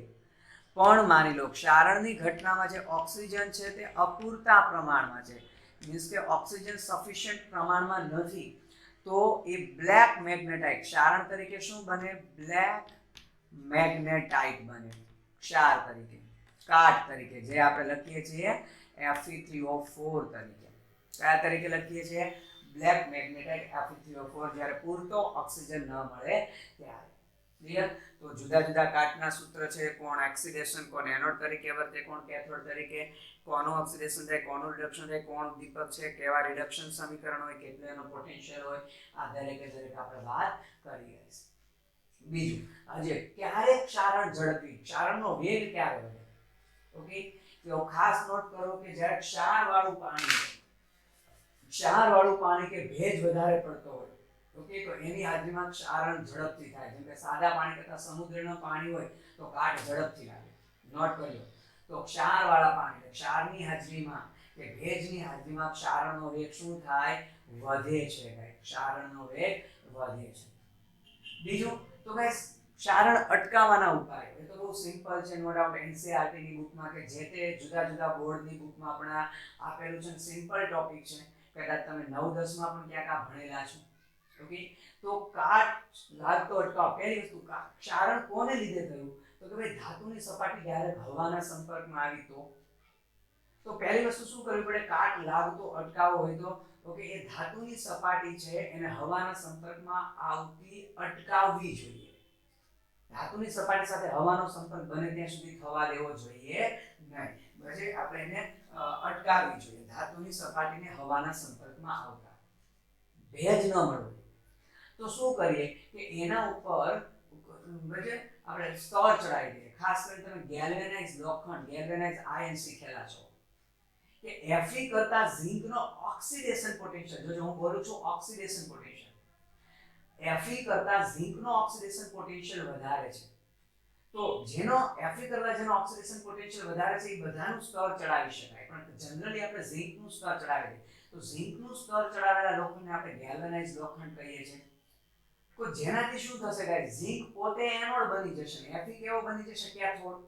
કારણ કે જેનો ઓક્સિડેશન પોટેન્શિયલ વધારે તે એનોડ કહેવાય. ઝિંકનો ઓક્સિડેશન પોટેન્શિયલ Fe કરતા વધારે છે એટલે ઝિંક એનોડ. હવે Fe કેથોડ, એટલે હવે ઓક્સિડેશન થશે, ક્ષારણ થશે તો કોનું થાય? ઝિંકનું થાય, Fe નું થાય નહીં. તો ગાઈસ અહીંયા Fe પોતે કેથોડ બની ગયો એટલે એનું રક્ષણ થયું પોતે. ને તો જો અહીંયા શું હતું? Fe નું ઓક્સિડેશન થતું હતું એટલે ક્ષારણ થતું હતું. પણ હવે ઝિંક સાથે પછી Fe ને જોડી દીધો તો શું થયું? હવે ઝિંક એનોડ છે, Fe કેથોડ છે, એટલે જે ખવાઈ જશે એ ઝિંક ખવાશે. ઓક્સિડેશન થશે તે ઝિંક નું થશે, Fe નું નહીં થાય. એનો મતલબ Fe નું પોતાનું કેથોડ ઉપર રક્ષણ થયું, એને કેથોડિક પ્રોટેક્શન કહેવાય. ખાસ નોંધ કરજો. ઝિંક અથવા મેગ્નેશિયમ દ્વારા Fe નું જે રક્ષણ કરીએ છીએ આપણે, એ Fe પોતે કેથોડ બની જાય છે અને કેથોડ ઉપર Fe નું રક્ષણ થાય છે, પ્રોટેક્શન થાય છે. એને કેથોડિક પ્રોટેક્શન, કેથોડિક રક્ષણ કહેવાય. ઓકે ગાઈસ, મોટી મોટી ઇન્ડસ્ટ્રીમાં ઘણી વખત શું કરે છે, અથવા તો સમુદ્રમાં જે જહાજો છે એને સમુદ્રના પાણીના સંપર્કમાં લાવે એ પહેલા એને તળીએ ઝિંક અથવા મેગ્નેશિયમ ધાતુના ચોસલા જોડે છે. એનું કારણ આ છે કે ઝિંક અને મેગ્નેશિયમનો ઓક્સિડેશન પોટેન્શિયલ Fe કરતા વધારે, એટલે જ્યારે જે સ્ટીમરો છે, મોટા જહાજો છે, એના તળિયે ઝિંક કે મેગ્નેશિયમના ચોસલા જોડેલા હોય તો કાટ લાગે અથવા ક્ષારણ લાગે તો ઝિંક અથવા મેગ્નેશિયમનું ક્ષારણ થાય, Fe નું થાય નહીં ગાઈસ. ક્લિયર છે? ઓકે, અને એટલે સમયાંતરે આ ઝિંક અથવા મેગ્નેશિયમના જે ચોસલા હતા એને બદલવા પડે. તો અહીંયા હકીકતમાં ક્ષારણ થવું જોઈતું હતું Fe નું, પણ હવે થાય છે કોનું? ઝિંક અને મેગ્નેશિયમનું. એનો મતલબ કે ઝિંક અને મેગ્નેશિયમ Fe ને બચાવે છે અને Fe ને બદલે પોતે બલિદાન આપે છે. તો આવા ઝિંક અને મેગ્નેશિયમને બલિદાન આપનાર એનોડ, સેક્રિફિશિયલ એનોડ કહેવાય. કેવા એનોડ કહેવાય? સેક્રિફિશિયલ એનોડ કહેવાય. તો આ વાત થઈ ઇન્ડસ્ટ્રીયલ લેવલે, ક્યાં તો ગેલ્વેનાઇઝ લોખંડ બનાવો અથવા એની સાથે ઝિંક કે મેગ્નેશિયમના ચોસલા જોડી દો. ઘરગથ્થુ ઉપાય કે ક્ષારણ અટકાવવા માટે ઘરગથ્થુ ઉપાયમાં શું કરીએ છીએ ગાઈસ કે ક્યાં તો લોખંડની સપાટી પર રંગ લગાવી દઈએ જેથી કરીને હવાના સંપર્કમાં ન આવે, ક્યાં તો એના ઉપર વેક્સનું સ્તર લગાવીએ, મીણનું સ્તર લગાવી દઈએ છીએ જેથી કરીને લોખંડ ડાયરેક્ટલી હવાના કોન્ટેક્ટમાં આવશે નહીં, અથવા તો આલ્કલાઇન ક્રોમેટ્સ, ખાસ નોટ કરજો આલ્કલાઇન ક્રોમેટ્સ, ક્રોમિયમના બેઝિક ક્ષારો, તો પછી ક્યાં તો રંગ લગાવીએ છીએ, ક્યાં તો આપણે વેક્સ લગાવીએ છીએ અને મીણનું સ્તર ચડાવીએ છીએ, અથવા એવા રાસાયણિક નિરોધકો, કેમિકલ ઇન્હિબિટર્સ કે એવા રાસાયણિક નિરોધકોનું લોખંડની સપાટી પર સ્તર ચડાવીએ કે જેથી કરીને લોખંડ ડાયરેક્ટલી હવાના કોન્ટેક્ટમાં ન આવે. તો આ જે રાસાયણિક નિરોધકો છે એના એ કોણ હોય? મેં કીધું એમ આલ્કલાઇન ક્રોમેટ્સ હોય, આલ્કલાઇન ફોસ્ફેટ્સ હોય, તો પછી બેઝિક ક્રોમિયમના ક્ષારો, ફોસ્ફેટના બેઝિક ક્ષારો, એ રીતનું આલ્કલાઇન ક્રોમેટ્સ, આલ્કલાઇન ફોસ્ફેટ્સ, એવા રસાયણોનું જો સ્તર ચડાવી દઈએ તો પણ લોખંડનું ક્ષારણ અટકાવી શકાય. Clear guys? આ છેલ્લું ટોપિક લોખંડને પછી ક્ષારણ અટકાવવાનો ઉપાય થોડા સ્પીડમાં ગયો છું પણ હું માનું ત્યાં સુધી પછી જે તે બોર્ડની બુકમાં આપેલું છે ગાઈસ, અને તમને કદાચ ખબર પણ છે કે થોડુંક સ્પીડમાં ગયો છું. ક્લિયર? તો અહીંયા આપણા કન્સેપ્ચ્યુઅલી બજેટ ઇલેક્ટ્રોકેમિસ્ટ્રી અહીંયા પૂરું થાય છે ગાઈસ. ડીપીપી પણ આપણે સોલ્વ કરીશું. તમે પણ મેક્સિમમ એમસીક્યુ સોલ્વ કરજો, ડાઉટ શેર કરજો અને વિડીયો પણ લાઈક કરજો અને વિડીયોને પણ વધુને વધુ શેર કરજો ગાઈસ. ઓકે, ખૂબ સારા માર્ક્સ લાવજો. Best of luck guys.